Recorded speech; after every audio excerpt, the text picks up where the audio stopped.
Drew, thank you so much for joining me on The Lens.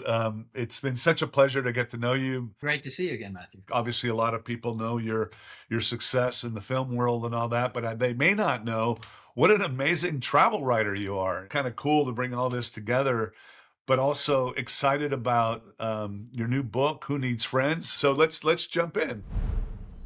You've spent your career writing about travel and what it does to people. You said that the further you go, the closer to yourself you get. What is it about travel that you feel has the power to transform us in ways that we really can't find at home? That word you just said, transform, is like, that's the key word there. Because I think to back up the conversation, there's a difference between traveling and vacationing. If I'm going on vacation, I'm not looking to transform. I'm looking to be pampered and have everything soft and easy and all the rough edges ironed out and made to feel important and special. Traveling is about immersing ourselves and going out of our comfort zone in a certain way. Paul Theroux, the great travel writer, always said it's always about the traveler and not the destination. And I started traveling initially years ago to sort of find my place in the world. I was a very fearful guy when I was young, very fearful. And by going out, and the paradoxical effect of putting myself outside of my comfort zone helped me work through a lot of that fear. I had a lot of fear of people and of situations. So the idea of just going out into the world and asking for help, I think when we ask for help from a stranger, we're in a strange land, we don't speak the language, and you go, can you help me? There's something about that makes us back down to our right size and makes us very vulnerable in a certain way. Vulnerable in a way of real strength, and vulnerable and in a way of connection. At home we spend so much time making our world our fiefdom, and making it all this, okay, I'm the king of my or queen of my little world. But when we're out on the road and outside of our comfort zone, all that falls aside. And you're just a person among people. And that connection that you mentioned, that's what we're after. One of the beautiful things for me in travel is that sense of wonder can happen. And when I can tap into that sense of wonder, I am brought home to myself in a very real way. When we're out in nature as well, if we're somewhere deep in nature, that sense of awe. And if you're in a sense of awe or have an experience of awe for a moment, you're touching the divine or something, that's beyond us. And so when I'm made to feel small in that way, being in nature, I go, I'm brought home to myself. And then when I'm brought home to myself, I can look at my wife, my kids, and just go, oh, hello. And then we're connected in that way, and they look at me and they go, oh, you look different. You look good. And I'm seeing them again, as opposed to being, this cynical, jaded, tired guy my wife sees across the kitchen table every day. I'm suddenly, I'll give you one example and then I'll shut up. We were in Rome. We're going to Trevi Fountain. I'm trying to find the Trevi Fountain. My GPS won't work because it's all these buildings that won't work. So I got this little paper map and I'm turning corners and we're lost. And my wife's just like, Andy, just ask somebody. And I'm like, no, I got it. Don't worry about it. Finally, we turn the corner and there's the Trevi Fountain. You just stop. Oh my God. And there's just this instant of just wonder of like, look at that thing. And suddenly my hand's reaching for my wife, her hand. And suddenly she looks over at me and I look at her and we have that instant of connection. She's no longer frustrated at me. I'm not frustrated at her. And she's seeing that guy she fell in love with. And I'm seeing the girl I fell in love with years ago. And we have that moment of connection like that. And that to me is better than 10 vacations, just that instant. You've written this great new book, Who Needs Friends? The one line in there that like made me stand up is this whole thing of when your son says, you don't really have any friends, do you, Dad? And honestly and vulnerable, sometimes I feel that way. I actually want to be a bit vulnerable here, my own community, because I'm on the road all the time. We have all these events, we have all this stuff. Sometimes it's like you're out there, it's audiences, it's one thing after another, whatever. And your book has really made me realize it's like, I've got to slow down. I've got to be more purposeful because I don't want to just be, a mile wide and an inch deep. What made you ready to write Who Needs Friends? Obviously, other than your son calling you out. As you said, I was sitting in the kitchen with my son. I was drinking a cup of tea. He was strumming his guitar, just chatting, telling me a funny story about one of his buds. He finished and it was a ridiculous story. We're laughing. And then he just looked up at me and he kind of said, you don't really have any friends, do you, Dad? Like he said, and he's 20, so they just say, kids just, they say, and I'm like, I took the hit. And then I said, Sammy, I do have friends. I just don't see them, but I know they're there and that's enough. And he went, okay, whatever. And he left, went to see his girlfriend. And I sat with that and I just thought, you know what? It's not enough.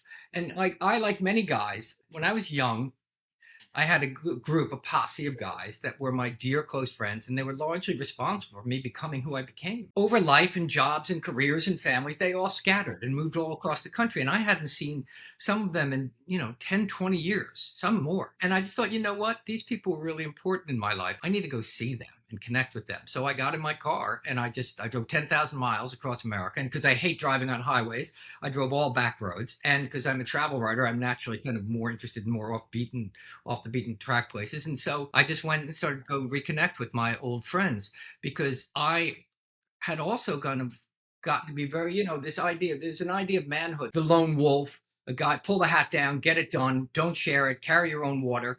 And, that's not the best recipe for friendship or intimacy or connection. My life was really suffering, I think. I love family and my kids and my dog and my work, and it's all great and I'm busy. I have all that in my life, but what I was missing was my friends, and that's just sort of that. As someone who's pretty much a loner and happy in my own company and that of just my little world, to go out there and connect again felt like an emotional safety net spreading under me out into the world. And I came home with that, and it was an amazing feeling that I didn't know that I'd been missing.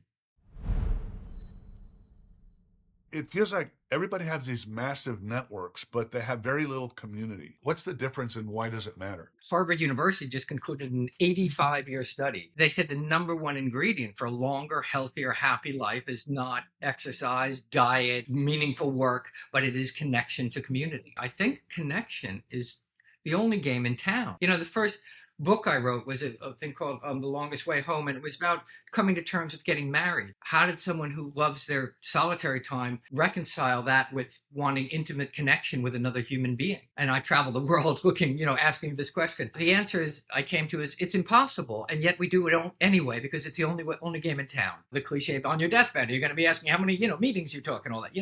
It is that connection. Family, absolutely, of course, and that's an obvious given one for all of us. But I think friends have huge place and thing to offer us in our lives that we often overlook. I think it's actively worth pursuing. I'm doing this just to see you, not to have any gain out of this. Any great spiritualist always tell you, what can I add to this situation as opposed to what do I get from it? But if I'm just interested in having a chat with you as opposed to wanting to get something from you, it's like vacationing and travel. The actions can be the same, but the motivation is completely different. And it allows me to open up and expansive and allows you in. And if I allow you in, then you can feel that from me, and then you're allowing me in, and then suddenly we're like, oh, that's a nice exchange. And it's not just what did we get out of that? It's not a hard thing. It's just sort of a, dare I say, softer thing.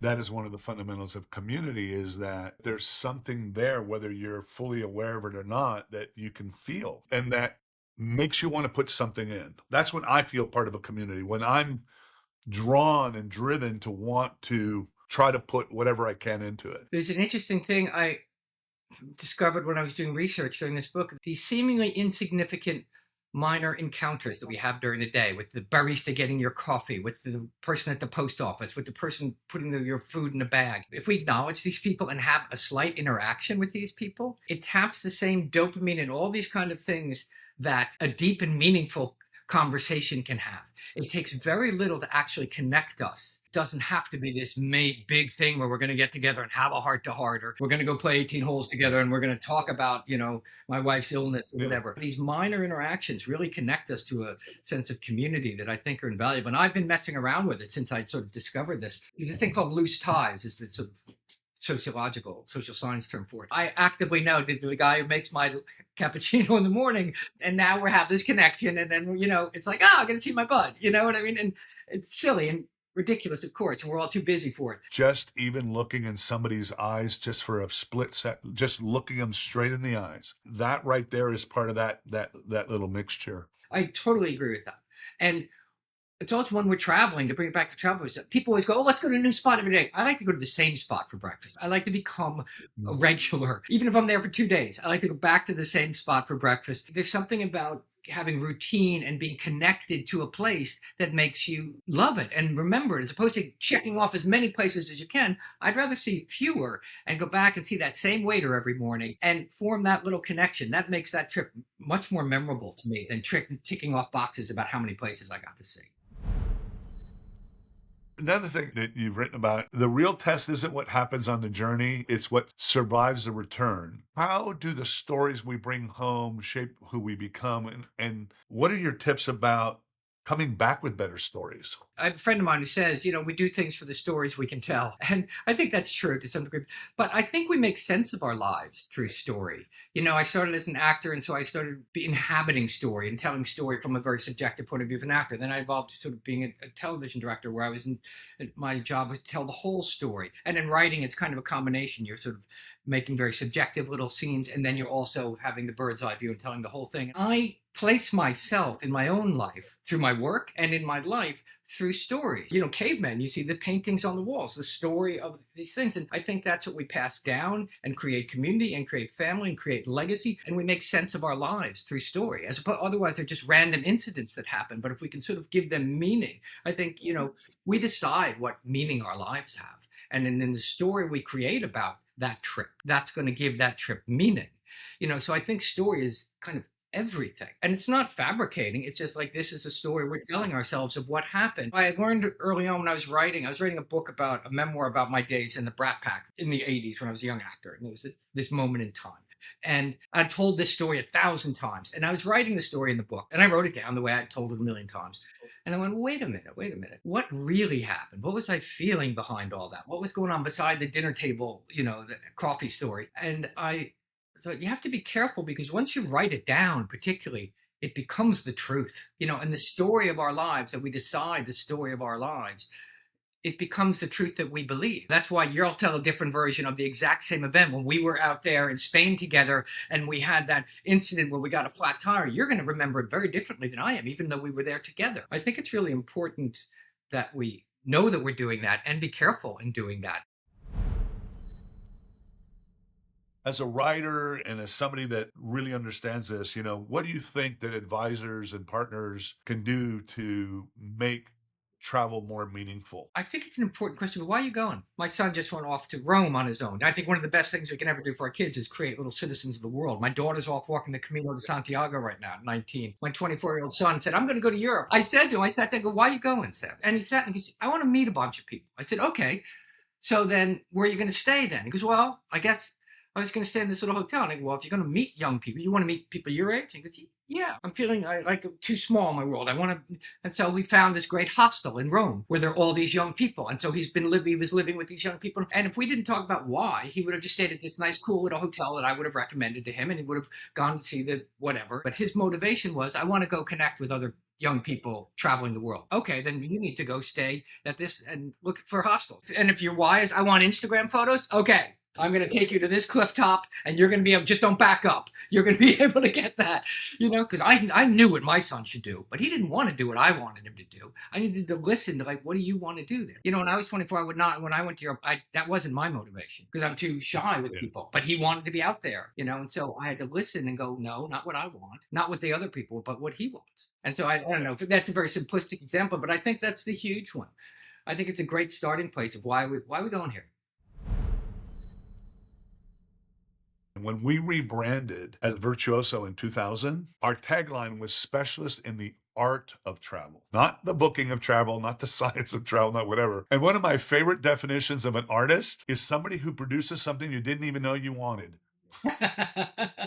Specialist in the art of travel is like, hell, I didn't even know I wanted that. And I'm not going to know that until I talk to you and find out, you're interested in that. That's what you talked about before, about these sort of, what's the difference between community and, networking and all this kind of thing. If we take that breath and have that connection first, it's going to alter the chemistry of our conversation and what transpires between us. And then I'm going to learn something about you. And then we're going to be surprised by what's happening in our conversation as well. I think creating that internal space, or the space between us, is a really important thing, because then the magic can seep in that space. Opposed to, I've got my questions, my bullet points, I want to hit this place, this place, this place, make my itinerary. That's not what we're talking about. AI can do that for you. Well, Andrew, thank you so much. This has been such a delight, and I really appreciate it. I know everybody that's going to watch this is going to appreciate it as well. So thank you so much for taking the time and sharing your wisdom and your passion. And I'm about 40 pages into Who Needs Friends, and I haven't read a book that reads that way in quite some time. And I realized how much I miss that because I feel like I'm there with you, like I'm riding shotgun. Yeah, thanks. You know, it's one of those things when you're writing something, all you want to do, you're having this intimate relationship with someone. Someone's taking you to the couch with them, and you just want them, the reader, to kind of start nodding their head, going, "Yeah, I feel that way. My situation's different, but I feel that way." And that's all. Once we connect on that sense of feeling, we have a relationship, and off we go across the country together. You know. Anyway, it's always a pleasure to spend time with you, Matthew. So thanks. Thank you so much.